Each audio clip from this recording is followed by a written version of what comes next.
Hello everyone, welcome back. Today I want to answer some questions I have been asked about homeschooling. I have two boys, age 8 and 11. We are doing Charlotte Mason curriculum. We are using Ambleside Online, and they are in year 3 and year 5. So I'll talk about how we do language arts as a Charlotte Mason homeschooler, and talk about our daily routine with 2 students in school and how that would meet our state requirements. We are in Missouri. Every state has different requirements. And we'll talk about how we do PE and screen time. So Charlotte Mason homeschoolers often use living books instead of textbooks or worksheets. And language arts are done through copy work, dictation, oral and written narration, and auto grammar starting at year 4 and above, so age 10 and above. So from like 6 or 7 years old, the child can do copy work. I chose sentences from his reading. I chose maybe words I think he can work on, or punctuation. And I also, he wrote in print for a while, and then I taught him cursive, and we'll do copy work in cursive. Usually people will have handwriting too. I just combine them, so they'll do copy work. That's also their cursive handwriting. So that's my 8-year-old. You can see now the sentences are longer. I chose a sentence, like maybe here, doubled R, like contraction, something I want him to pay attention to. And then he just copies. For my year 5, he did copy work for a while, but since he started written narration at year 4, it's already a lot of writing, so I stopped copy work for him. He will still do dictation from time to time. That's also, I chose from his readings. Like maybe there's a lot of description, detailed description, or things I think he can study. And dictation is, he studies that for a week, but he usually can do it like even for 1 or 2 days. Like he looks at it 1 or 2 times, and he's able to write it down without looking. So I'll read, including the punctuation, and he'll just write it down. So that's how they learn spelling, punctuation, etc. And narration is, so I said Charlotte Mason use a lot of living books. And so for younger years, maybe shorter, depends on the book. Literature books are often longer. So we read a section in whichever book, history, literature, science, and then they just tell back, like what I just heard, Queen Elizabeth, she did that, people loved her or not. So that's their like composition. It's oral narration starting at year 6 or 7, and written narration at about age 6 or 7, and written narration at age 10.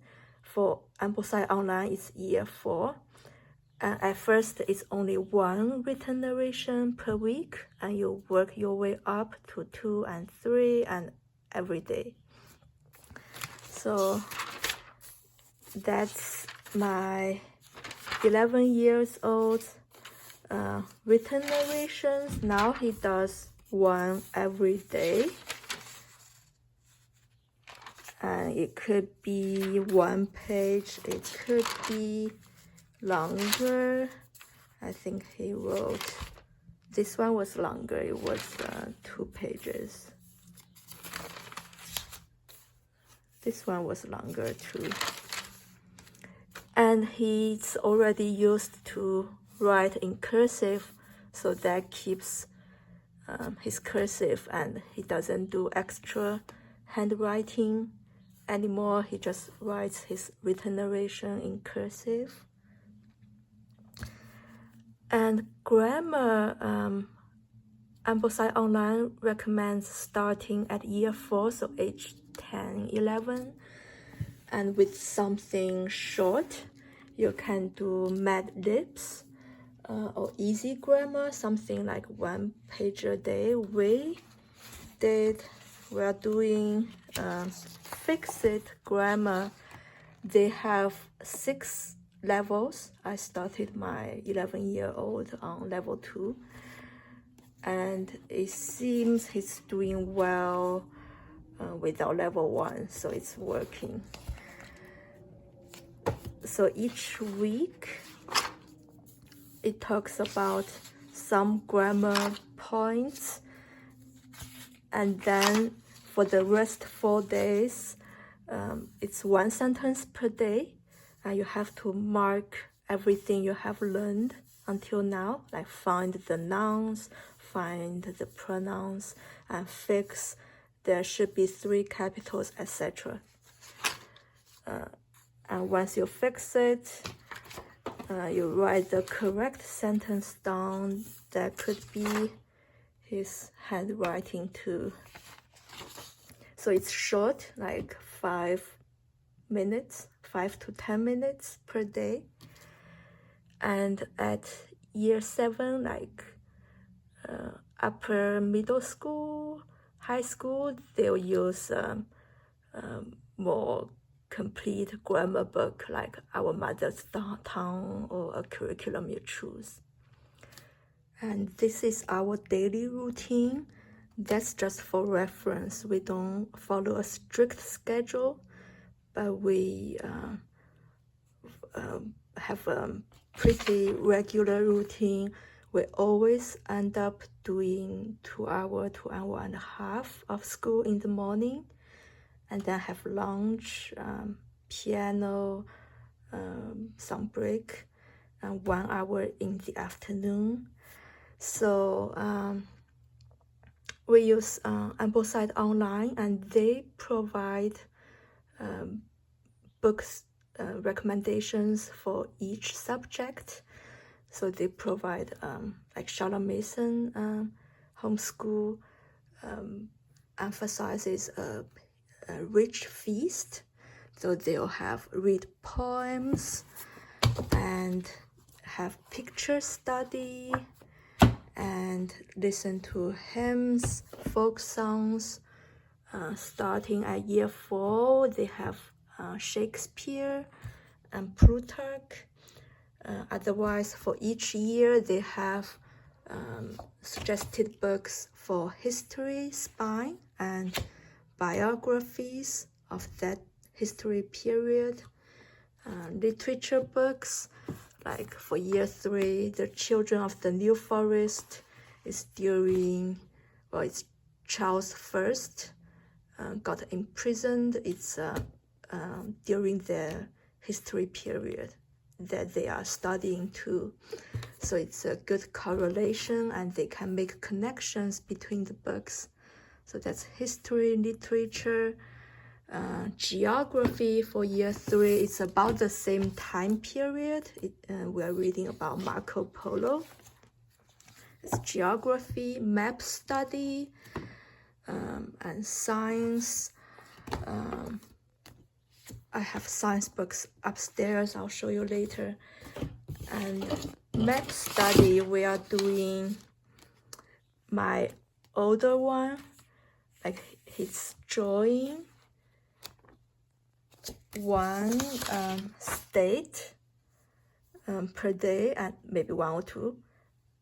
And next day he'll remember this one, what it is, how it looks, and add another one, and he's at here now. My younger one, he thinks he can draw as well, so he likes not to draw, and he'll just, when his brother does this, he'll help find the abbreviation for each state, or he'll just, with his brother's blank drawing, he'll say, okay, this is Maine, and this way he gets to study it too. So that's the map drill. Geography. These are my 11 years old book.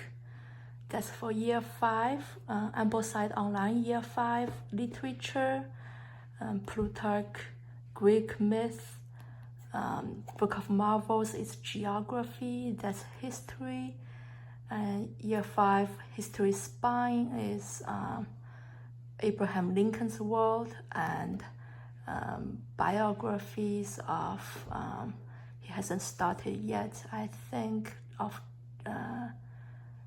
Churchill, I'm not sure, but he'll have biographies with history, and story of inventions, that's science.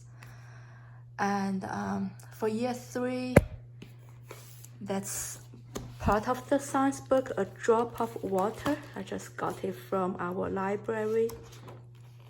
It's a short book, and we did starting at year 2, we did Burgess bird book and Burgess animal book, and they suggest secrets of the wood and wild animals I have known, so still about animals. But before coming to AO, we did zoology with Apologia, so I don't want to do a lot more animals. Maybe we can listen to them on the car. Since I already have this botany with zoology, we are doing this. It's a curriculum, but it's also kind of, you can use it as a living book. It's like a story form. It talks about certain plants and then ask you to narrate actually what do you remember. So we'll look at like 5-10 minutes about carnivorous plants and still do oral narration. We do this science together with both of them. So the thing is to schedule like mix and match. So we'll have maybe a reading and math, and another reading and maps drill, and maybe like writing. So the key is to not have 2 readings back to back. Or if I have 2 readings, maybe it's a different subject. Maybe it's history and then science and then geography. But still, if I have 2 readings in English, I'll throw in a Chinese book. Maybe I read to them, maybe they read. In the middle, even the change of language gets their brain to rest, because it works on different parts of your brain. So I try to schedule different things. You'll sit at the table for a while, write for a while, and maybe you can move a little or listen to a book lying down. So alternate, like they get read to or they read by themselves. It's always different activities, and each activity like reading or even math, it's short, like usually it's 10 minutes per thing. For my 11 years old, it's a little longer. Math could be 20 to 30 minutes. One reading can be longer too, especially with written narration, but still it's short, in short chunks. And we are in Missouri. Missouri's requirements for homeschooling is 1,000 hours per year from July to June, and 600 of those hours should be language arts, reading, math, science, or social studies. So we do history, geography, that's all social studies. And the way we do our school, we have 3 to 4 hours of like all those subjects would count for those 600 hours. And we do school year long. So we have short breaks when needed, or when we travel, or when it's Christmas, but otherwise we don't take the whole summer off. So we definitely have more hours than we need. We have more than 600 hours in the core subjects, and the others can be PE, music, anything you want, life skills. Talking about PE, we try different things. I thought they have to at least learn to swim. They were part of a club for a while, but then we traveled back to China, so we stopped. Maybe I'll put them in a club again. We tried some ninja course. We did some horse riding. We could do that again when the weather is better. We did soccer with Upward. We're hoping this winter they can try out basketball with Upward. And they learned a little ping pong so they can play at home, or play badmintons at home, or go fishing, or go to the parks. That's just random. So I try to, the ideal is to have 2 hours outdoor every day.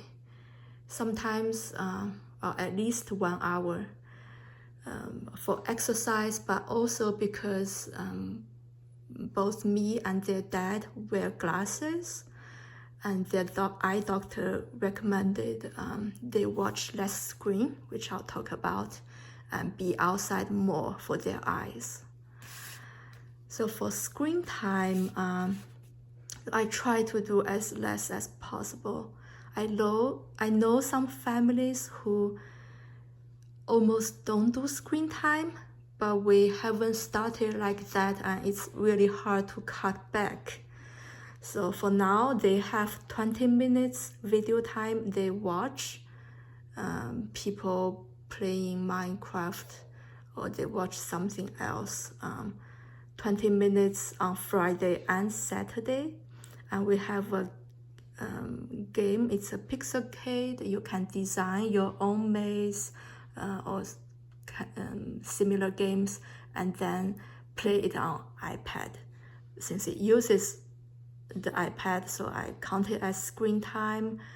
But it's a fun game and a little educational too. And on Sundays, it's not always, but we may watch movies, especially when we read books that have good movies, we may watch them.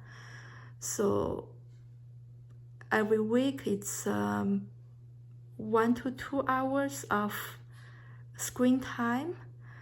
Their math curriculum is, we use Beast Academy, the online version, so that's with the iPad too, but it's not long every day. So that's what I'm comfortable with right now for their eyes' sake. So those two work together since they don't have much screen time, especially during school days.